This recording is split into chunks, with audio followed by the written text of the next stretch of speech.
Okay, so we'll go ahead and get started for today. So like with our all of our other guest speakers, please be attentive. Remember what we've talked about in terms of professionalism.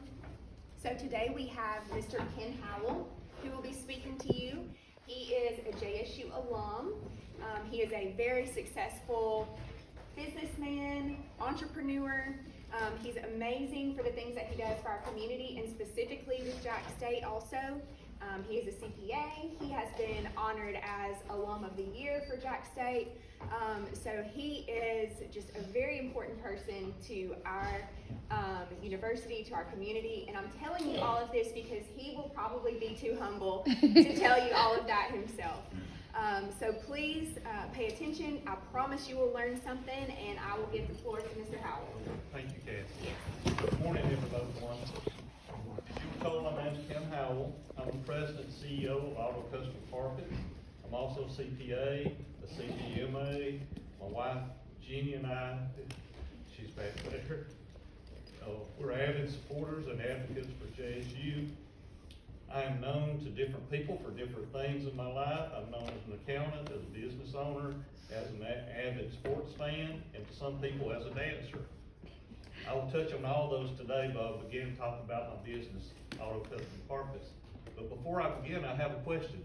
Has anyone here ever replaced the carpet in their car? No? That's usually the answer. Usually if I get 20 adults, I'll have 2 that's replaced the carpet in their car. But that's what our company does. We make replacement car carpet. And even though you've never replaced the carpet, we ship out somewhere between 800 and 1,000 carpets a day. Our sales last year was a little over $40 million. And we also sell other flooring items such as floor mats, sound deadeners, and trunk mats. And that word's hard for me to say. We go to an annual trade show, SEMA, it's in Las Vegas. I did an opening thing there, and I tried to say deadener. It did not come out too good. Auto Custom Carpets was started in 1977 by Jack Howell. Jack had been in the auto upholstery business, and for any of you who don't know what the upholstery business is, they're people that replace the headliner, door panels, anything to do with the interior of the car. But in the days before molded carpet, if the carpet was replaced, it was done by a method called cut and sew. Cut and sew is exactly as the name implies. The carpet is cut to go over the hump in the car, and then it's sewn so that it fits properly and looks presentable. All carpets prior to 1958 were cut and sew. In 1958, Chevrolet came out with a cut and sew front and a molded rear. Beginning in 1959, all carpets were molded. Jack had a friend in Lafayette, Georgia, who worked for Barwick Bills, where the first molded carpets were made. After a production cycle was finished, the molds for that cycle were discarded. A production cycle may cover more than one production year, but as long as the floor pan has not changed, the mold was the same for that production cycle.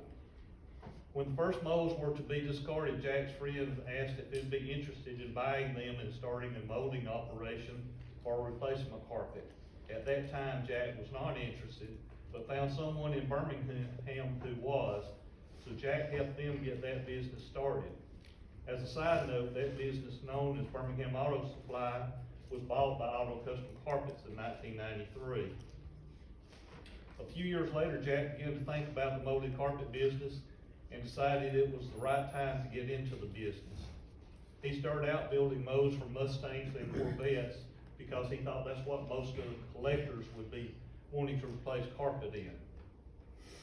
He got the word out there that these were available by going to car shows all over the country.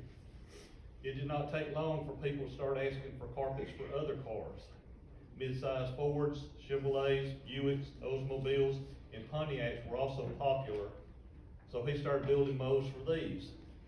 Today we have thousands of molds that are continually building new ones. I graduated from JSU in 1972, so yes, I am old. And went to work for a small accounting firm in Anniston. That firm was doing the books for Mr. Collins' trim business. I was at that firm when he started Auto Custom Carpets. So you could say I've been associated with the business from day one. I left that firm in 1982 to go to a larger CPA firm. When I left, Jack told me that he expected Auto Custom Carpets to continue to grow. He asked if it did as he thought, would I be interested in coming to work in-house. I told him sure, but did not really expect to hear anything from him since I had left that firm I was working at. In early 1986, though, he called and asked if I was ready to come to work for him. I thought about it and really wanted to be part of the company, but I had a hesitation because Jack had two sons. One was 1 year younger than me, and one was 2 years younger than me. And they did not seem to have very much business sense. Let's just put it mildly. I worried about what would become of the company if Jack died or retired, so I asked him what his plans were for the company when that day came. He told me that he knew his sons could not run the company, so the only way for them to benefit from his work would be for him to sell the company. I told him if that were the case, I had as good a chance of buying the company as anyone else, so I accepted the job. In 1995, that opportunity arose. Jack decided, or more correctly, his wife decided that it was time for him to retire. I was part of a management group of 4 that bought the company from Jack. One of the guys in our group was worried more about the possibility that we would fail instead of concentrating on making the business a success. So the other 3 of us got the bank to release him from his personal guarantee, and then there were 3. I don't know how much you know about personal guarantees, but usually if you go to a bank and you want to borrow money for a company, especially if you want to borrow money for the company, they expect the principals of the company to also sign their name, so they're personally liable for the debt of the company. So we got the bank to release the one guy, and then there were 3 of us left. I've often told people that I did not worry too much about signing my name to all the millions in debt that I did, all the millions of debt that we had, but I did worry about all the families of the more than 200 employees that I felt responsible for. We ran into problems from day one. We've been buying closeout carpet from the OEM manufacturers. OEM, again, I'm acting like I'm talking to people that are in the industry. Original equipment manufacturers. So the people who made the carpet originally, or the vehicles. So we have been buying closeout carpet from them at a fraction of the cost that it cost us to manufacture our own. The day after we signed the papers purchasing the company, we received a letter telling us that the closeout carpet would no longer be available. We also changed computer systems in January 1996. One of the guys decided it was time to try to cut down on the amount of paper we used, so we tried going paperless. Instead, we ended up with no invoices for over 2 weeks. They were totally lost to the system, so we had to try to reconstruct the invoicing. We do not know how much revenue we ended up not being able to retrieve. On top of that, we agreed on too short of a payment schedule to Mr. Howell and could not meet our debt obligations. Because of what I was taught here at JSU though, and here at JSU, excuse me, I was able to devise a plan that would allow us to slowly dig out of our situation, but I needed 3 things to happen. We would have to have a price increase to improve our profit margin. We needed Jack to renegotiate the terms of our note to him, and we needed the bank to loan us some more money. In reality, we were bankrupt, and the bank could take over at any time. They had a person whose job was to seize companies. He came to talk to us. He basically told us we were fools for paying what we did for the company, and he did not see a way out of it for us.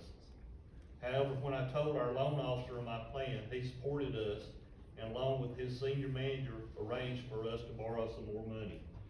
Now, that sounds ridiculous. You can't pay the debt that you have, and the bank's gonna loan you some more money. But I was able to talk them into it. I tried to sell my other two partners on price increase, and they were adamantly opposed to it. But I got our banker to tell them they had to do it, and we got it done.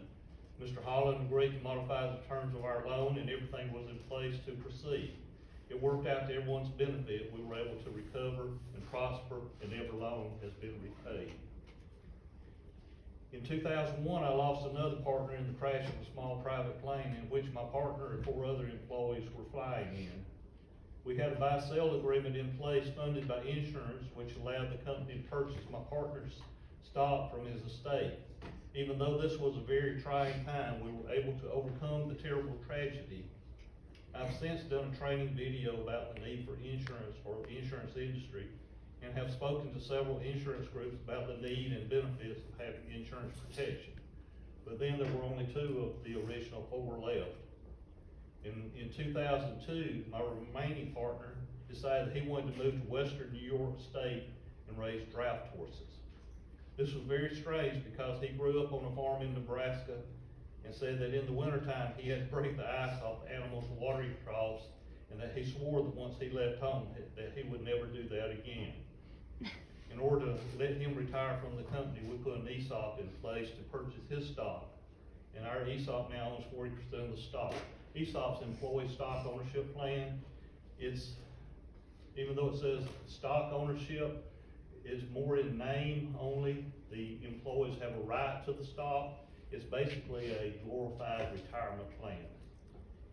And our ESOP, like I said, has been in place since 2002. We had some employees when we first started the ESOP saying, well, that's not real money. But since then, some of them's retired. We had one that was particular saying it wasn't real money, but he's retired, and he's been paid out his retirement benefits. He ran into one of our employees at Lowe's and said, hey, it is real money.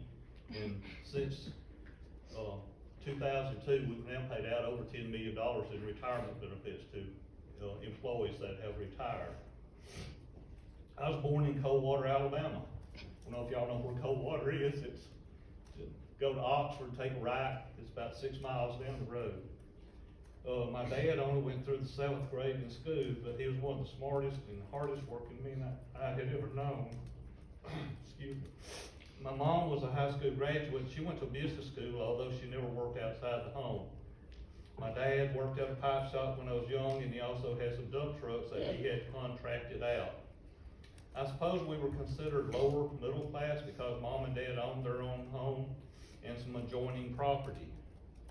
We didn't have extra money, but necessities were taken care of. Dad made a career change when I first became a teenager. He bought an older tractor and contracted with a trucking company to haul freight. In the spring, just before my 15th birthday, he was involved in a horrific accident that left him close to death and required several months for him to recover. Because he was not able to work, my older brother and I got jobs. My brother paid utilities with his paycheck, and I used mine for groceries. I had to give up my beloved football in order to work, but I would have given up everything. So I'm sorry to have my dad. Excuse me. And I say my beloved football, I'll probably get to it later on, but when you go through life, you have different stages of it that you think you want to do different things. So when I was in elementary school, I wanted to be a state trooper. I thought that was the thing I really wanted to do. Then when I got in high school, started playing football, I thought, I want to be a professional athlete. I was pretty good at it, but there again, I had to give it up. And then when I got to JSU, I went into advanced ROTC, so I thought, I'll have a military career. Well, I didn't have that either, but everything worked out. I got my CPA, went to work there, ended up owning auto custom carpets, so everything has worked out. I would like to think that I'm a self-made man, but no one really is self-made. We're all products of our environment. You don't get anywhere without some guidance from somewhere. I was always a good student. I love school and learning. I was blessed to have some really good teachers along the way. All my teachers helped one way or another, but there are 3 that I feel very indebted to. The first was my fourth grade teacher. Her name was Mrs. Watson. She wanted me to be president one day. And yes, she was talking about President of the United States. It's awesome to have someone think that much of you. I never had the desire to be the President of the U.S., but I have been the President of the JSU Foundation, the Aston Country Club, and of course, Auto Custom Carpets. The second was my high school football coach, Jack Brizard, who was also our advanced math teacher at Oxford. I was prepared to go to a computer school because I did not think I could afford to go to college. But Coach Brizard came to my house and talked to my parents and talked to me and convinced all of us that I should attend college. The third was my main accounting professor here at JSU, Mr. John Collins. Mr. Collins was an excellent teacher and a CPA. He taught us that if we got our degree but did not pursue our CPA credential, we'd be shortchanging ourselves. I worked in a grocery store to put myself through college. It was a good place to work and go to school because they allowed me to work my schedule around my classes. I was able to work 40 hours a week and still take a full load. But between work and school, I did not have any time for extracurricular activities. I feel that I missed out on some of the fun at college, but I got my education. When I was in school, ROTC was mandatory for all males the first 2 years. I enjoyed ROTC and elected to sign on for advanced ROTC. We received a small stipend with that, which was very helpful to take care of some bills. And here's the other thing where I said that life is strange and that we think we want to do, but we don't always end up doing that. And that's where I went to be a state trooper, military, and ended up with the accounting knowledge and skills to help a small niche company succeed. As I told you at the beginning, some people know me as a dancer. I've been ballroom dancing since 1987. I've gone to competitions all over the U.S. from Florida to Hawaii. Now my wife and I teach a non-credit continuing education ballroom dance class for JSU. I told you I lost a partner and 4 other employees in 2001. Later that year, I also lost a wife. Even though it seems that I've had some bad things happen to me, I know that I'm very blessed. For every bad thing, there have been more good things. I have a good career, a profitable company, and a loving and lovely wife. I've often been asked why I go back to the university.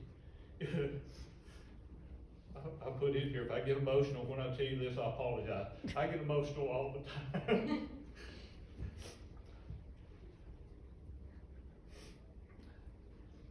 That's the reason she's in the back of the room.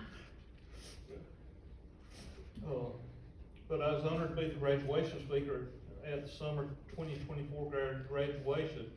There were 2 sessions and I was speaker at both. And both of them, I got emotional over one statement, the statement I'm about to make. The simple answer about why did I go back to JSU? It is JSU made me who I am. When my wife Jenny and I married, she asked if I attended the JSU games. I didn't, but she and I started coming to the games. It seemed that Earl Warren was at every game, and Earl Warren no longer here, he's now at Talladega College, but he was here. But Earl was at every game we attended, and he usually took our picture. Jenny would tell him, you need to go see Ken and get some money. Well, one day Earl came by and he asked for money. He wanted Jenny and I to do an endowed scholarship. When I got home, I told Jenny that Earl came to see me. She asked if I gave him any money. I told her she needed to sit down and I would show her what Earl proposed.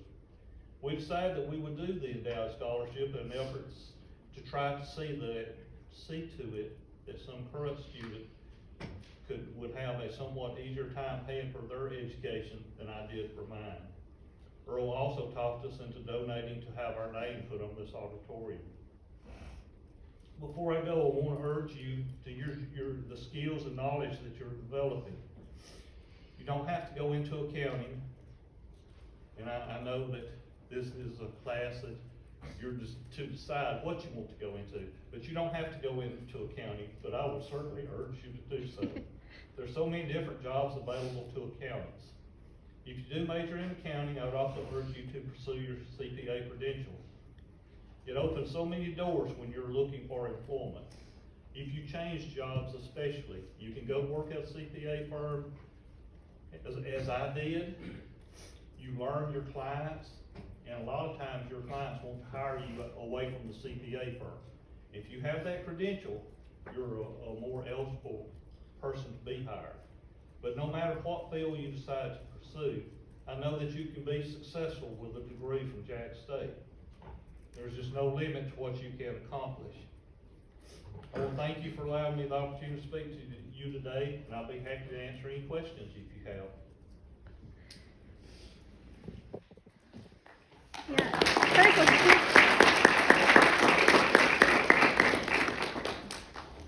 Are there any questions? I know in my class, because I'm also an accountant and a CPA, y'all have heard a lot about how important accounting is, how versatile it is, and now you're hearing it from someone else, a very successful person, how valuable accountants are, how in demand jobs and careers are in the accounting profession.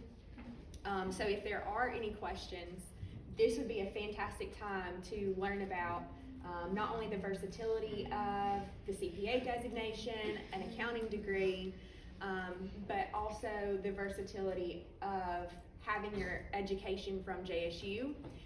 Obviously, I very much love JSU also because I have basically been here since I was a freshman in some way or other. And so I'm pursuing my third degree here. So I can absolutely relate with everything that Mr. Howell has just said about how JSU has given so much to me and will to you also, to a point that hopefully one day you will be able to give back to. So if there are questions, anyone have a question? Yeah.